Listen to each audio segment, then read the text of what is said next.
circle ABCD is a cyclic quadrilateral in which AE is drawn parallel to CD and BA is produced to F if angle ABC equals to 85 degree and angle FAE equals to 24 degree.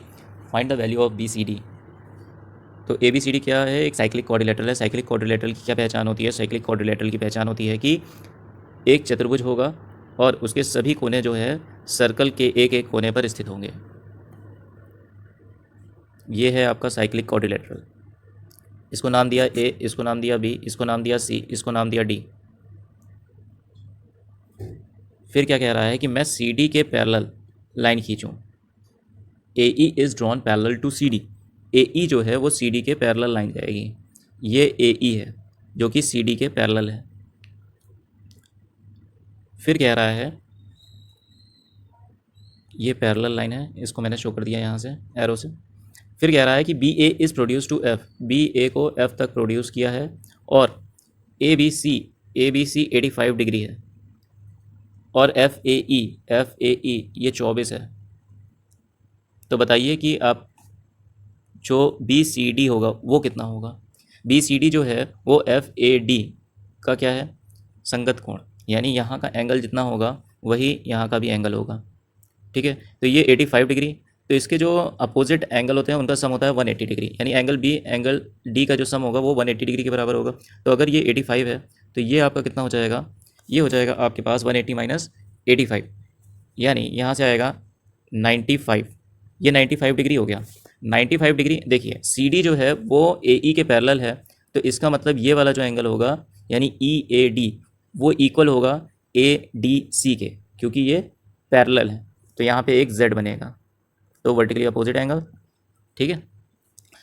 अब देखिए 95 plus 24, 95 plus 24 कितना होता है?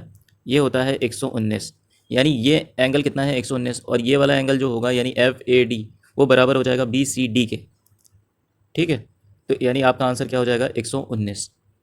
चलिए अगले वाले question पे चलते हैं. If the radius of two अगला सवाल. If the radius of two circles are 6 centimetre and 3 centimetre and the length of the transfer common tangent is 8 centimetre then the distance between the two circle is. देखो यहाँ पे दो concept आ गए.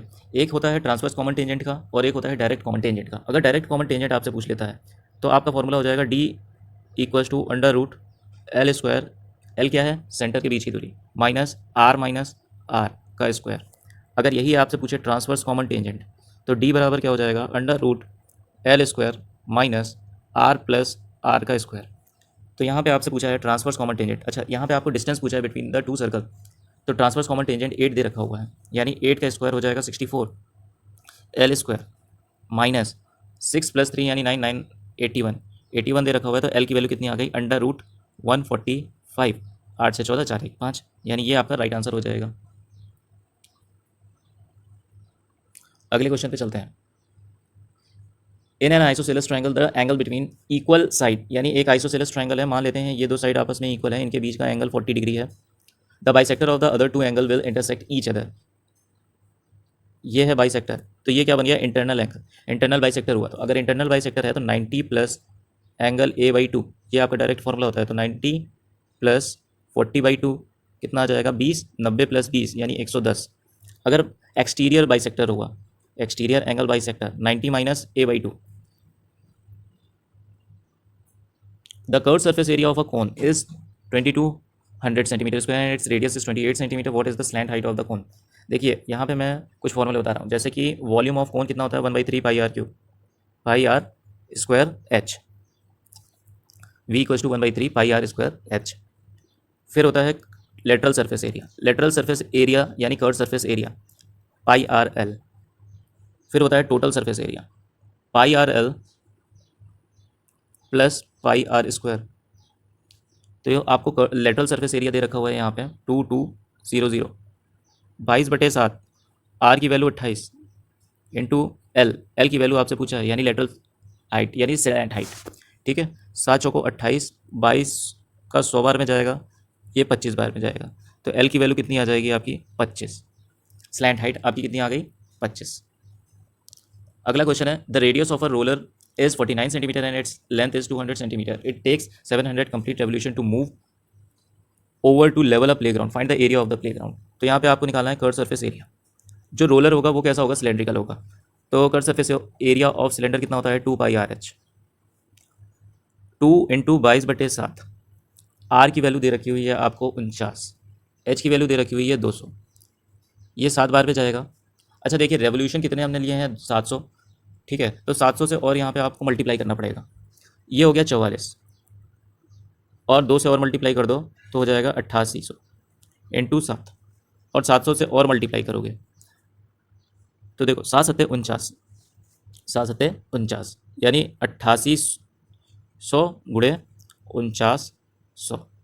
अब कितना आ जाएगा यहाँ से देखिए, 9×8 = 72 का 7, 9×8 = 72 और 4×8 = 32, 72 और 32 इसको ऐड करोगे तो आएगा 104, 104 यानी 111, क्योंकि 7 आपका हासिल था, 111। अब कितना हुआ 11, 4×8 = 32, 32 का मतलब हो गया 2 1 3 और 1 4, 4 3 और 4 0 और चिपका दो, ये आपका राइट आंसर हो जाएगा।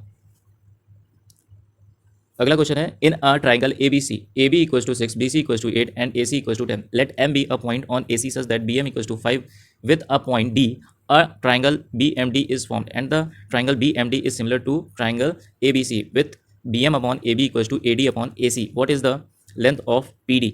आपको BD का पता करना है, और यहाँ पे दे रखा हुआ है कि जो ABC ट्राइंगल है वो सिमिलर है किसके, BMD के। आपको यहाँ पे BM की वैल्यू भी दे रखी हुई है, AB BC और AC की भी वैल्यू दे रखी हुई है, आपको निकालना है BD। तो AB अपॉन क्या हो जाएगा, BM = AC upon BD। AB की वैल्यू 6, BM की वैल्यू कितनी है 5, और AC की वैल्यू है आपको दे रखी हुई है 10, और BD की वैल्यू पूछा है आपसे। तो 2 3 = 6, 2 5 = 10। तो यहाँ से BD की वैल्यू कितनी आ गई आपके पास, BD की वैल्यू आ गई, देखिए BD की वैल्यू आ गई आपके पास 25/3, ये आपका सही आंसर हो जाएगा।